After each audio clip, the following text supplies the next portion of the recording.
कभी ऐसा हुआ है तुम घंटों उसका मैसेज वेट करते रहे, उसका सीन आया लेकिन रिप्लाई नहीं। तुमने सोचा शायद बिजी होगा, फिर देखा वो ऑनलाइन है, किसी और से बात कर रहा है, और उसी पल तुम्हारे अंदर कुछ टूट गया। तुम खुद से पूछते हो, क्या मैं इतना बेकार हूं कि वो मुझे इग्नोर कर रहा है? लेकिन सच ये है, वो तुम्हें इग्नोर नहीं कर रहा, वो तुम्हें हल्के में लेने की आदत बना चुका है। और आज मैं तुम्हें वो सीक्रेट चाल बताऊंगा जिससे खेल पूरा पलट जाएगा।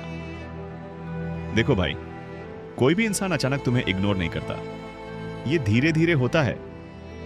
पहले वो तुम्हारी हर बात का रिप्लाई करता था, तुम्हारे हर मैसेज पर एक्साइटेड होता था, फिर तुम हर बार अवेलेबल रहने लगे।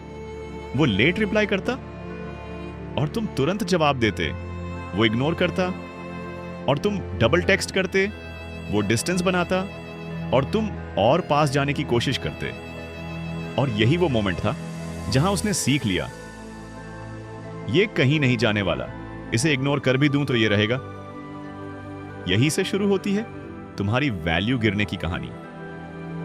एक लड़का था, वो एक लड़की से बहुत प्यार करता था। हर सुबह गुड मॉर्निंग, हर रात गुड नाइट, उसकी छोटी छोटी बातें याद रखना, उसके मूड स्विंग्स को समझना। लेकिन धीरे धीरे लड़की ने रिप्लाई करना कम कर दिया, बिजी हूं, बाद में बात करते हैं। और लड़का हर बार वेट करता रहा।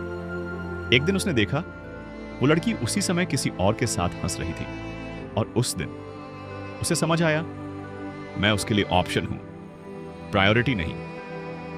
अब यहां लोग सबसे बड़ी गलती क्या करते हैं? और ज्यादा अटेंशन देना, और ज्यादा कोशिश करना, और ज्यादा एक्सप्लेन करना। तुम सोचते हो अगर मैं और अच्छा बन जाऊं तो वो वापस आ जाएगा।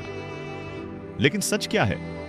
तुम जितना ज्यादा चेस करते हो वो उतना ही ज्यादा दूर भागता है, क्योंकि इंसान की नेचर है जो आसानी से मिल जाए। उसकी वैल्यू नहीं होती, जो मुश्किल हो वही अट्रैक्टिव लगता है। अब असली गेम यहां से शुरू होता है। पहली चाल, साइलेंस, मतलब no double text, no begging, no explanation, बस चुप। लेकिन यह चुप रहना वीक होकर नहीं, पावर के साथ चुप रहना है। जब तुम अचानक साइलेंट हो जाते हो तो सामने वाला कंफ्यूज हो जाता है, ये क्या हुआ, ये रिप्लाई क्यों नहीं कर रहा, क्या ये मूव ऑन कर गया? और यही कंफ्यूजन उसके अंदर क्यूरियोसिटी पैदा करता है। तुम्हारी सबसे बड़ी गलती क्या है? तुम हमेशा अवेलेबल रहते हो, और जब कोई इंसान हमेशा अवेलेबल होता है तो वो टेकन फॉर ग्रांटेड हो जाता है। अब क्या करना है? लेट रिप्लाई करो कभी कभी, सीन छोड़ दो अपनी लाइफ में। बिजी दिखो, याद रखो तुम्हारी एब्सेंस उसकी रिस्पेक्ट बढ़ाती है। अब ये सबसे खतरनाक चाल है, फोकस हटाओ उस इंसान से, फोकस लाओ खुद पर, जिम जाओ, स्किल्स सीखो, अपने गोल्स पर काम करो। क्योंकि सच ये है, जिस दिन तुम खुद में इन्वेस्ट करना शुरू करोगे उस दिन लोग खुद तुम्हारी तरफ अट्रैक्ट होंगे। अब थोड़ा डार्क साइड समझो, जब तुम इग्नोर होते हो तुम इमोशनल हो जाते हो, लेकिन जो स्मार्ट होता है वो सिचुएशन को उल्टा यूज करता है। तुम रिएक्ट नहीं करते, तुम डिसअपियर हो जाते हो, तुम अनप्रेडिक्टेबल बन जाते हो। और इंसान को सबसे ज्यादा किससे डर लगता है? अनप्रेडिक्टेबिलिटी से।